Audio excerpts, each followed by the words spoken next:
সুপ্রিয় শিক্ষার্থী, আসসালামু আলাইকুম। Welcome back to people brightness school. So dear learners, তোমরা থাম্বনেল দেখে বুঝে গেছো যে কোন বিষয়ের অ্যাসাইনমেন্টের অ্যান্সারটি নিয়ে চলে এসেছি। যারা আমার চ্যানেলটি এখনো সাবস্ক্রাইব করো নাই, এখনই চ্যানেলটি সাবস্ক্রাইব করে রাখো এবং বেল আইকনটা অল করে রাখো, যাতে নতুন নতুন ভিডিও আপলোড দেওয়ার সাথে সাথে তোমাদের কাছে সর্বপ্রথম নোটিফিকেশনটা পৌঁছে যায়। আর ভিডিওটি বেশি বেশি তোমার বন্ধু বান্ধবীদের সাথে শেয়ার করো, যাতে তোমার বন্ধু বান্ধবীরা উপকৃত হতে পারে। এবং ভিডিওটি যদি ভালো লাগে একটা লাইক করে দিও। So dear learners, let's go to watch the computer screen for the assignment answer. বিষয় পদার্থবিজ্ঞান, দ্বিতীয় পত্র 2021 সালে যারা আলিম এক্সাম দিবে তাদের দ্বিতীয় সপ্তাহের অ্যাসাইনমেন্টটা প্রকাশ পেয়েছে এবং সেটির অ্যান্সার নিয়ে চলে এসেছি। ফার্স্ট টাইমে আমরা কোশ্চেন পেপারটা একটু রিডিং করব। বিষয় পদার্থবিজ্ঞান, দ্বিতীয় পত্র, অ্যাসাইনমেন্ট নাম্বার 2। প্রথম অধ্যায়, শিরোনাম তাপ গতিবিদ্যা। অ্যাসাইনমেন্ট ক নাম্বার, এন্ট্রপির মাধ্যমে তাপ গতিবিদ্যার দ্বিতীয় সূত্র লেখো। 3 প্রক্রিয়ায় পরিবহন, পরিচালন, বিকিরণ। তাপের সঞ্চালনের ক্ষেত্রে এন্ট্রপি বৃদ্ধি পায় নাকি হ্রাস পায়? উত্তর পক্ষে গাণিতিক যুক্তি বিশ্লেষণ করো। খ নাম্বার, ধরো তুমি 27 ডিগ্রি সেলসিয়াস তাপমাত্রা স্বাভাবিক চাপের একক গ্রাম হাইড্রোজেন গ্যাসের আয়তন সামঞ্জস্য প্রক্রিয়ায় প্রসারিত করে 4 গুণ করলে এতে এন্ট্রপির পরিবর্তন নির্ণয় করো। গ নাম্বার, সমস্য প্রক্রিয়ায় প্রসারিত করার ক্ষেত্রে চাপের পরিবর্তন হবে কিনা ব্যাখ্যা করো। হাইড্রোজেন গ্যাসের এই প্রসারণকৃত কাজের মান নির্ণয় করো। ঘ নাম্বার, সমচাপ প্রক্রিয়ায় 1 গ্রাম হাইড্রোজেন গ্যাসের আয়তন 4 গুণ প্রসারণে এন্ট্রপির পরিবর্তন হবে কিনা তা নির্ণয় করে দেখাও। সমচাপ সমস্য প্রক্রিয়ায় গ্যাসের এই আয়তন প্রসারণে এন্ট্রপির পরিবর্তন তুলনা করো। অঙ্গ নাম্বার, কর্ণ চক্রকে তাপমাত্রা বনাম এন্ট্রপি লেখচিত্রের সাহায্যে অঙ্কন করে এর বিভিন্ন ধাপ ব্যাখ্যা করো। ছ নাম্বার, এখানে দুইটা পিকচার দিয়েছে, ফিজ 1 ফিজ 2। ফিজ 1 এর ক্ষেত্রে এন্ট্রপির পরিবর্তন এবং ফিজ 2 এর ক্ষেত্রে অভিকর্ষ বল দ্বারা কাজ অবস্থানান্তরের জন্য নির্বাচিত পথের উপর নির্ভর করে কিনা। উত্তরের পক্ষে যুক্তিচিত্রের আলোকে গাণিতিকভাবে ব্যাখ্যা। শিক্ষণফল বিষয়বস্তু, তাপবিদ্যার দ্বিতীয় সূত্র ব্যাখ্যা করতে পারবে। 2, কর্ণচক্রের মূলনীতি ব্যাখ্যা করতে পারবে। 3, এন্ট্রপি বিশৃঙ্খলা ব্যাখ্যা করতে পারবে। নির্দেশনা সংকেত ধাপ, পরিমাপের সকল একক এসআই ইউনিট হবে। এটাই ছিল কোশ্চেন পেপার। এখন আমরা ডিরেক্টলি অ্যান্সারে চলে যাব।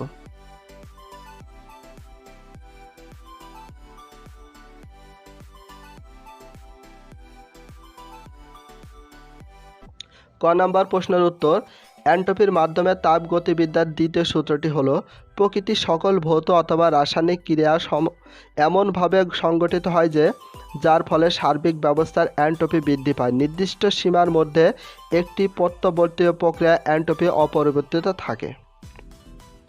3 প্রক্রিয়ায় পরিবহন, পরিচালন, বিকিরণ, তাপের সঞ্চালনের ক্ষেত্রে এন্ট্রপি বৃদ্ধি পায়, কেননা এসব অপ্রত্যক্ষগামী প্রক্রিয়া। গাণিতিক বিশ্লেষণ, ধরি কোনো সিস্টেম দুটি বস্তুর যথাক্রমে T1 T2 তাপমাত্রা আছে এবং মনে করি T1 গ্রেটার দ্যান T2 এই শর্তে তাপমাত্রা পার্থক্য থাকায় পরিবহন, পরিচালন, বিকিরণ ঘটবে। T1 উচ্চ তাপমাত্রা হওয়ায় dQ পরিমাপ তাপ হারাবে, আর T2 তাপমাত্রা বস্তুটি dQ পরিমাণ তাপ গ্রহণ করবে।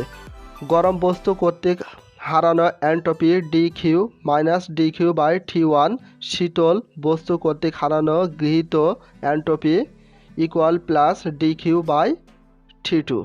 সিস্টেম অর্জিত মোট entropy dS equal dQ by T2 minus dQ by T1 equal dQ into 1 by T2 minus 1 by T1।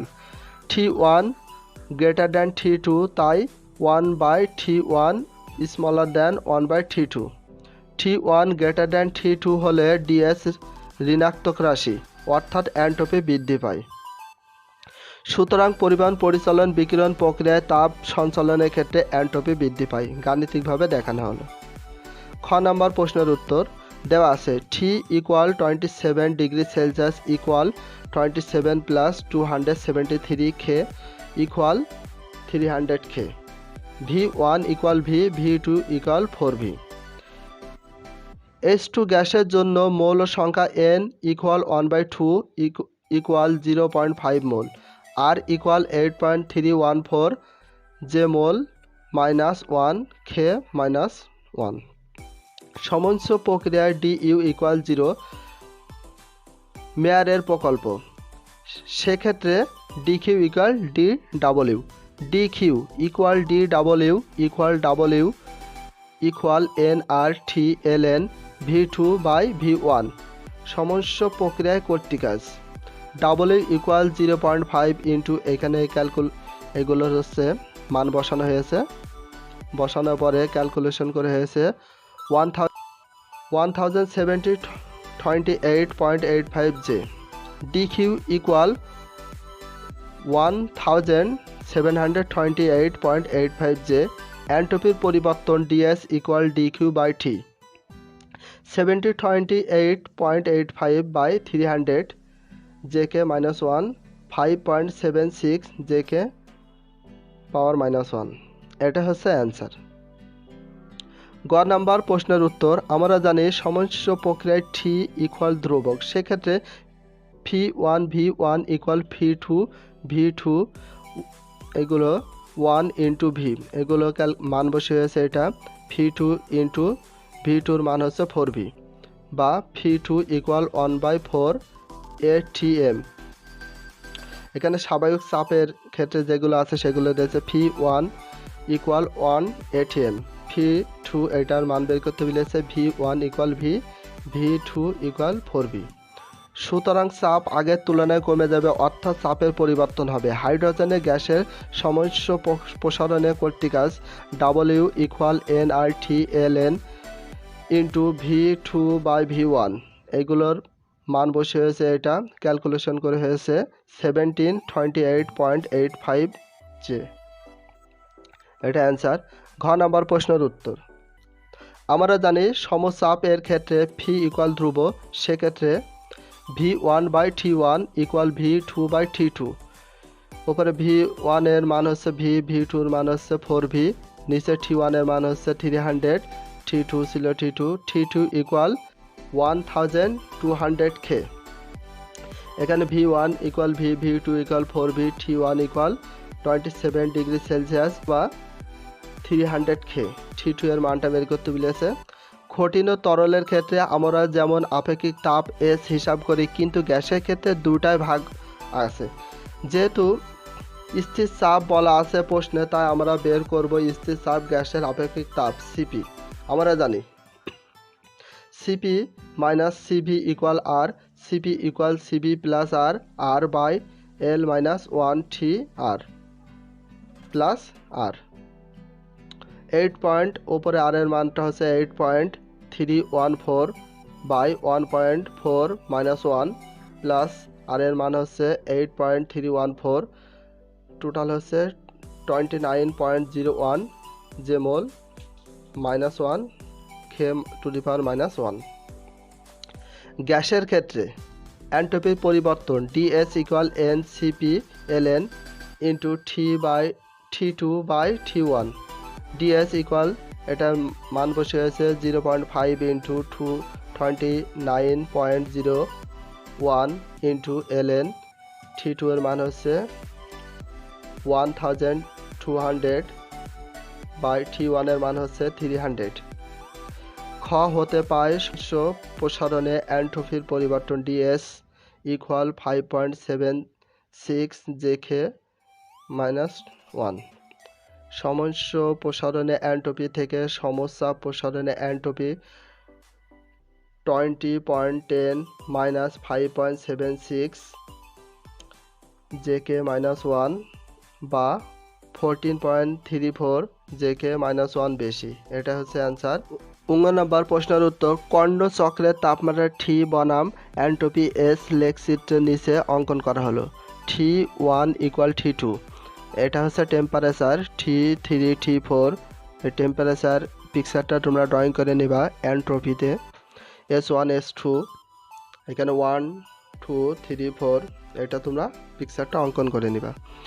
চিত্র, কর্ণ ইঞ্জিন TBSS গ্রাফ ধাপ সমূহ বর্ণনা করা হলো। প্রথম ধাপ 1 থেকে 2 সমস্য প্রসারণ। এই ধাপে তাপমাত্রা পরিবর্তন হয় না, অর্থাৎ ধ্রুব থাকে।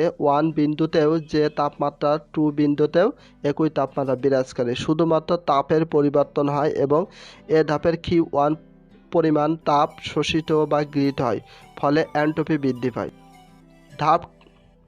দ্বিতীয় ধাপ 2 থেকে 3 ইকুয়াল রুদ্ধ তাপীয় প্রসারণ। এই ধাপে তাপমাত্রার পরিবর্তন ঘটে কিন্তু কোনো তাপের পরিবর্তন হয় না, আর তাপের পরিবর্তন না হওয়ায় এন্ট্রপির কোনো পরিবর্তন হয় না। তৃতীয় ধাপ 3 থেকে 4 সমস্য সংকোচন। এই অংশ থেকে 3 থেকে 4 অবস্থান পর্যন্ত তাপমাত্রার আর কোনো পরিবর্তন হয় না, কিন্তু তাপ বর্জিত হয়, ফলে এন্ট্রপি হ্রাস পায়। চতুর্থ ধাপ 4 থেকে 1 রুদ্ধ তাপীয় সংকোচন। এই ধাপেও তাপের পরিবর্তন না হওয়ার এন্ট্রপি অপরিবর্তিত থাকবে। এটি যেহেতু প্রত্যগামী হয়, তাই মোট এন্ট্রপির পরিবর্তন সর্বদা শূন্য হবে।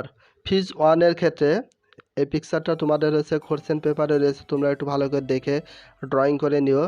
চাপ 1 নম্বর পথ, এটা 2 নম্বর পথ, আর নিচে হচ্ছে আয়তন।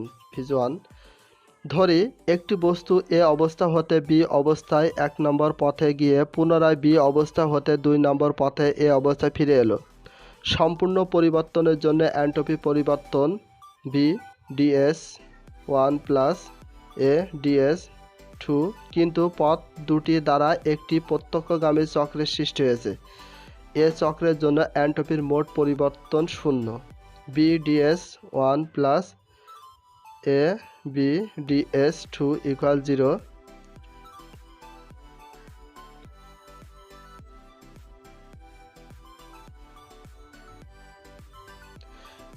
এই সমীকরণটি থেকে বোঝা যায় যে এ অবস্থা হতে বি অবস্থায় 1 নম্বর বা 2 নম্বর যেটি ব্যবহার করা হোক না কেন, এন্ট্রপি পরিবর্তন সমান থাকে।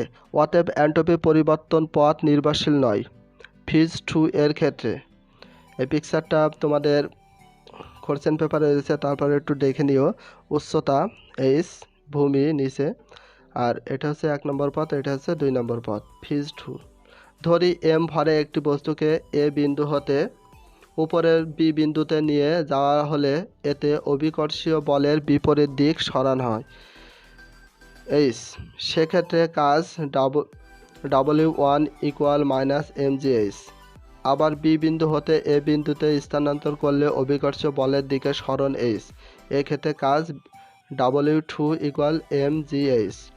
মোট কৃত কাজ W1 plus W2 minus mgh plus mgh। সুতরাং অভিকর্ষ বল দ্বারা কাজ আদি ও চূড়ান্ত অবস্থানের উপর নির্ভর করে, পথের উপর নয়।